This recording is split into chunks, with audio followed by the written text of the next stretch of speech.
જય ભોલે. ઉત્તરાખંડમાં એટલી સરસ પહાડી વાદિયા. આ લીચીનું ઝાડ છે. લીચી આપણે ખાઈએ છીએ ને, લીચી તો ખબર જ છે બધાને. લીચુનું ઝાડ છે. જુઓ લીચી આવે છે. અત્યારે નાના નાના પાંદડા છે, કોઈ કોઈમાં ફૂલ પણ આવી ગયા છે. મને તો પહેલી વાર આંબા જેવું જ લાગે આપણને, બટ છે લીચી છે. એના ફૂલ આવી ગયા. જુઓ એટલું સરસ લાગે છે. અહીંયા બધા પક્ષીઓ બોલે છે. જો ક્યાં બોલ્યા ને. એટલી બધી પહાડ પર આ ઘર છે. ફક્ત તમને બતાવીશ ને તો તમને એવું અહીંયાના કલર જોવા રંગે કહેશો તમે કેવું બાપરે આ કેવું છે. એક સેકન્ડ તમે ઊભા રહેજો, હું બતાવું તમને. આ બાજુ જુઓ પહાડી જુઓ. અને આ એકદમ નાનો રસ્તો છે ને, ત્યાંથી હું આવી ચાલતા. એક તો મારા પગના ઠેકાણા નહીં, પણ ધીરે ધીરે. હવે જુઓ ત્યાં આગળ હું તો તમને બતાવીશ. મારી ફ્રેન્ડ રહે છે, મારો છોકરો છે ને એને ફ્રેન્ડ ખરો ને એની બહેનના મેરેજ હતા, એટલે આવ્યા. અહીંયાથી જઈએ છીએ આપણે. પહાડી લસણ જુઓ. અહીંયા આવું મોટું મોટું થાય ને પહાડી લસણ, લાલ છોડાવાળું, એ પહાડી લસણ છે. આપણે તો બધું દેશી ખાઈએ છીએ. આ લોકો જે ઓરિજિનલ વસ્તુ, પહાડોનું જે પોષક તત્વો મેઇન છે ને, એ બધું આ લોકો ખાય. લોકોના કોઈના પગ જ ના દુખે. દવા જ નહીં લાવતા આ લોકો. અહીંયા દવાખાના પણ બહુ ઓછા છે. કેટલું સરસ લાગે જુઓ તો ખરા. My God. અહીંયા ને પછી રોજ આ લોકોના ઘરની પાસે છે ને વાઘના નિશાન હોય છે.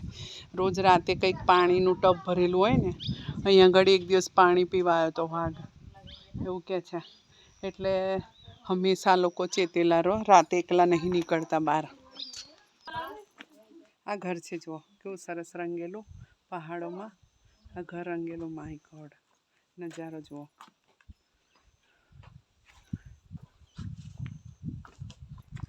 આપણા ગુજરાતમાં તો કેરી આવી ગઈ છે. અહીંયા તો હજુ હવે મોર આવે છે. મોર હજુ હવે આવે છે. જુઓ મને તો તાપમાંથી બરાબર વિડીયો નથી બનતો. હવે હજુ મોર હવે આવે છે. મોર પપૈયા પણ લાગ્યા છે મોટા મોટા સરસ. બહુ જ મસ્ત નજારો છે. ભક્તો તમને કેવી રીતે બતાવો મારી આંખોથી. જુઓ તમે પહાડોનું હુસ્ન. ક્યારેક ફરવા આવો ને. મને તો હું પહેલાં આવી ને કાલે એવું જ લાગ્યું જાણે હું કેદાર બાબા આવી. 4 ધામ મેં તો કરીને ગઈ 2-3 વર્ષ પહેલાં. રીંગણીઓ પણ લગાડી છે. એ લોકો ઘરે શાક નાનું મોટું વાવે. જો પાછું લસણ આ લોકો ઘરે વાવ્યો છે. પહાડ જુઓ કેટલા સરસ લાગે. જો મસ્ત છે ને નજારો. ચાલો રાધે રાધે. 250 વર્ષ જૂનું ઘર છે આ. અને લાકડાની ઉપર કેવો સરસ રંગ કર્યો અલગ અલગ. જુઓ મસ્ત. કોઈ કહેશે 250 વર્ષ જૂનું ઘર. અને લાકડું નીચેથી તો થોડું લાલ લાલ લાકડું છે. સરસ મસ્ત છે. પહાડની લોકોની દુનિયા જ અલગ છે. ખૂબ જ મસ્ત નાના નાના ઘર છે.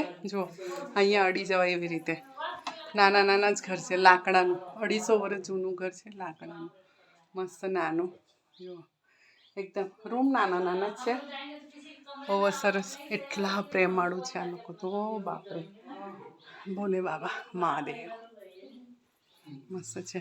પણ તમારાથી મોટી રજાઈ વગર ઊંઘાય નહીં. હા, મોટી રજાઈ જોવું છે. જો આ લોકો અહીંયા પહાડી લોકો છે. અમે તો બધા ગેસ્ટ છે. પણ આ જે પીળા કલરનું છે ને એ પહાડી લોકો છે. હા આ લોકો પહાડી છે. હા ચાલો ભક્તો રાધે રાધે. સરસ ઘર છે. નાનું ગમતું મસ્ત રંગેલું રોડું રૂપાળું બહુ જ મસ્ત ઠંડુ બરફ જેવું ઘર છે. ચાલો રાધે રાધે. ભક્તો જુઓ હવે અહીંયા એ લોકોનું જે ઘર છે ને ત્યાંથી આ દરવાજેથી આપણે નીકળ્યા. અને આ જુઓ આ પહાડી. તમને કદાચ આમ પ્રકાશ છે ને તો એવા સરસ આમ એવા પહાડ છે. કેવી રીતે બતાવું તમને. અંદર વિડીયોમાં આવશે કે નહીં ખબર નહીં. બહુ સરસ પહાડ છે ચારો તરફ. અને જો બહુ મસ્ત પહાડ છે. દૂર દૂર આ તાપમાંથી દેખાતું નહીં હોય. એટલું સરસ લાલ લાલ ઝાડ છે જુઓ એને પાંદડા છે એના એવા લાલ થઈ જાય છે અહીંયા દરેક ઘરે આવું કંઈક ને કંઈક ઝાડ હોય છે જુઓ પહાડ તમને દેખાતા હશે હવે એક લેન્સ ડાઉન કરીને છે અહીંયાથી દૂર અમે કાલે જવાના છે બહુ દૂર છે ને ત્યાં આગળ જવાના છે બહુ આ કંઈક કેળાનું ઝાડ કંઈક આપે છે એ લોકો જો આ પહાડી લોકો તો અમે ત્યાં જવાના છે હિલ સ્ટેશન છે ફરવા માટે અને પછી કાલે માં ગંગાજીમાં સ્નાન કરશું ગંગાજી લઈશું અને પછી બરોડા આ લોકોએ લીધું અહીંયા આગળ પીપળાની કાલે અત્યારે લગ્ન છે ને તો બધું લાગશે આ બધું ઓરિજિનલ જ હોય विष्णु भगवान का वो है ये विष्णु भगवान નું हाँ हाँ विष्णु भगवान એટલે शादी के लिए चाहिए ना हाँ शादी में हाँ हाँ हाँ हाँ पीपल ये के जो पीपल के केला हुआ उनके यहाँ के पंडित जी हैं ये पंडित जी नहीं हूँ ये हमारा गांव है ऐसा हमारे भतीजी पर है वो। आपने दिखाने के लिए पूरा वो हाँ, अच्छा हमारे भतीजी भतीजी है अच्छा वो, ठीक है ठीक है ठीक है कोई बात नहीं कोई बात नहीं ભક્તો આપણને કંઈ ખબર નહીં પણ વાંધો નહીં એમને બધું કરાવડાવ્યું ને કે આ લો આવી રીતે વડીલ હશે એટલા માટે અને અહીંયાથી હળદર પણ ખેતરની ઉખાડીને લઈ ગયા હતા ચોપડવા માટે આપણે તો બજારમાંથી લઈ આવીએ એવું નહીં અહીંયાથી ખેતરમાંથી લીધી અને પીસી ઘરે જ જાતે જ અને પેલી ઓખલીમાં પીસે ને એમાં ખાયણીમાં અને પછી લગાડી હતી અમને પણ લગાડી હતી ઉખડી ગઈ હળદર ને ચોખાનો પાવડર મિક્સ કરીને એ લોકો લગાવે છે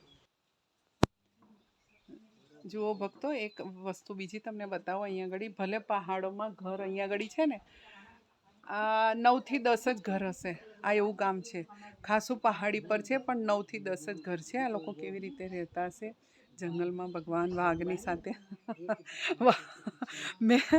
મેં વિચાર કરતી હતી વાઘ કંઈક બહાર ડોકું કાઢીને ફોટો લઉં તો આ લોકો કે પહેલાં તારો ફોટો લઈ લેજો સોરી આ છે ને જુઓ કેટલું આપણે બુદ્ધિશાળી ના કહેવાય આ લોકો બુદ્ધિશાળી એટલા માટે કહેવાય 3 વસ્તુના અલગ અલગ જો બનાવ્યું છે એકમાં એવું કે છે પ્લાસ્ટિક નાખે વેસ્ટ બધું કચરો ને બીજામાં લોખંડ અને ત્રીજામાં લખ્યું છે કાચ તો આ લોકો કેટલા બુદ્ધિશાળી છે જુઓ કેવું અલગ બધું કરી રાખ્યું છે બહુ સરસ તમે તો ખાલી જોયા જ કરશો આ ગામડાને એવું સરસ ગામડું છે જુઓ પહાડ તો જુઓ ભક્તો માય ગોડ જોયા જ કરશો એવા પહાડ આ તો મારો કેમેરો બરાબર તગડો છે નહીં ને તો વધારે મજા આવે જોવાની તમને મારે તો જોયા જ કરું જાણે અહીંયા જોઈએ મસ્ત એટલી ઠંડી ઠંડી અત્યારે હવા આવે છે સ્વેટર નહીં લીધું ખાલી શોલ લઈને આવી છું પણ હવે અત્યારે જવાના ચા પીને ખાલી ગામ જોવા માટે જ આવ્યા હતા